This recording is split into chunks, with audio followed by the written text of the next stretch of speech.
নমস্কার বন্ধুরা, রিঙ্কু কিচেনে আপনাদেরকে স্বাগত জানাই। চলে এসেছি আজ আমি একটা নতুন রেসিপি নিয়ে।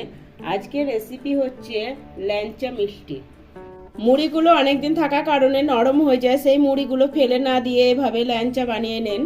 পুরো ভিডিওটা দেখুন, আশা করি আপনাদের ভালো লাগবে। মুড়ি ল্যাংচা বানানোর জন্য আমি এখানে কিছুটা পরিমাণে মুড়ি নিয়ে নিয়েছি।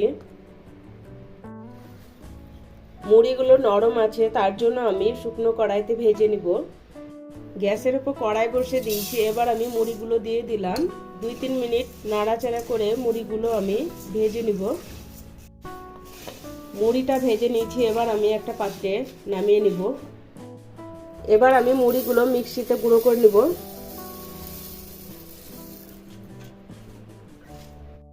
আমি মিক্সিতে মুড়ি গুঁড়ো করে নিয়েছি, আপনারা চাইলে শিলেও গুঁড়ো করে নিতে পারেন। এবার আমি মুড়ির গুঁড়োটা একটা পাত্রে ঢেলে নিব। এবার এর মধ্যে দিয়ে দিচ্ছি 2 চামচ মতো ময়দা,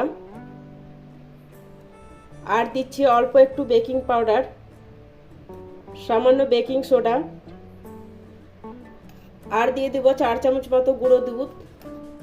গুঁড়ো দুধটা দেওয়ার কারণে মিষ্টির স্বাদটা বেড়ে যাবে। এবার শুকনো উপকরণগুলো ভালোভাবে মিশিয়ে নিব। ভালোভাবে মিশিয়ে নিয়েছি। এবার অল্প অল্প জল দিয়ে মেখে নিব।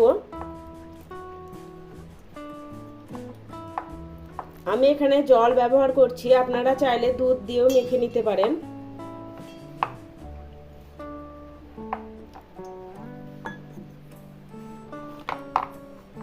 খুব ভালোভাবে মেখে নিয়েছি। এবার দিয়ে দিচ্ছি 1 চামচ ঘি। ঘি দিয়ে আবারও আমি ভালোভাবে মেখে নিব।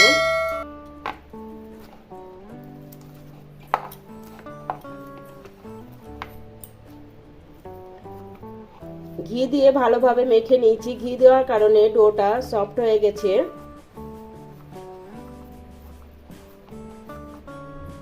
ডোটা দেখুন এরকম হবে, খুব একটা শক্তও না, খুব একটা নরমও না। এবার হাতে ঘি লাগিয়ে নিব। এখান থেকে অল্প একটু নিয়ে নিব। হাত দিয়ে গোল করে নিব।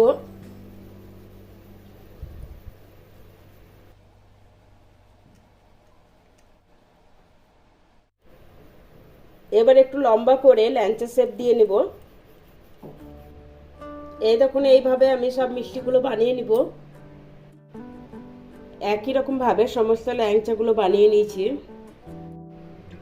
মিষ্টিগুলো ভাজার জন্য আমি আগে থেকে একটা কড়াইয়ে তেল গরম করতে বসিয়ে দিয়েছিলাম।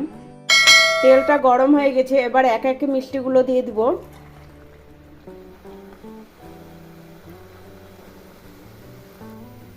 গ্যাসের ফ্লেমটা মিডিয়াম করে মিষ্টিগুলো ভাজবো। মিষ্টিগুলো উল্টে পাল্টে লালচে করে ভেজে নিব।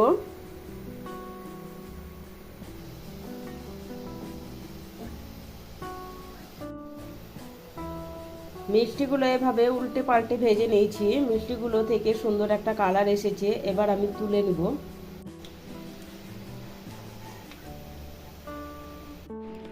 একই রকম ভাবে সব মিষ্টিগুলো ভেজে তুলে নিয়েছি। এবার আমি সিরা বানিয়ে নিব। তার জন্য 1 বাটিরও একটু কম চিনি দিয়ে দিলাম। চিনিটা স্বাদ মতো কম বেশি দেওয়া যাবে। আর দিয়ে দিচ্ছি ওই বাটির মাপে জল। আর দিয়ে দিব 2টো এলাচ। এলাচ দুটোকে আমি ফাটিয়ে দিব। এলাচগুলো ফাটিয়ে দিলে সিরাটার টেস্ট ভালো হয়। এবার নেড়ে চেড়ে চিনিটা গলা অবধি রান্না করে নিব। চিনিটা গলে গেছে। এবার আমি গ্যাসটা বন্ধ করে দিব। এবার মিষ্টিগুলো দিয়ে দিব।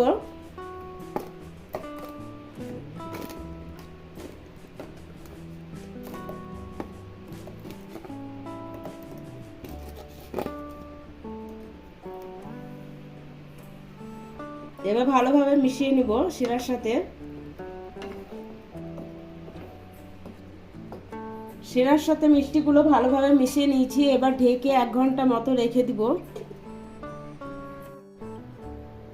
কড়াটা এভাবে মাঝে মাঝে নাড়িয়ে দিব, তাহলে মিষ্টিগুলো ভিতরে শিরাটা ভালোভাবে ঢুকবে। 1 ঘন্টা পর দেখাচ্ছি। দেখুন মিষ্টিগুলো ফুলে ডবল হয়ে গেছে। দেখুন শিরাটা কতটা টেনে নিয়েছে। আর মিষ্টিগুলো নরম তুলতুলে হয়েছে। দেখুন আপনাদের একটা মিষ্টি কেটে দেখাচ্ছি। মিষ্টিটা দেখুন কত সুন্দর হয়েছে, নরম তুলতুলে হয়েছে। ভিডিওটা ভালো লাগলে লাইক করবেন, বেশি বেশি করে শেয়ার করবেন। আমার চ্যানেলটা সাবস্ক্রাইব করা না থাকলে আমার চ্যানেলটা সাবস্ক্রাইব করার অনুরোধ রইল।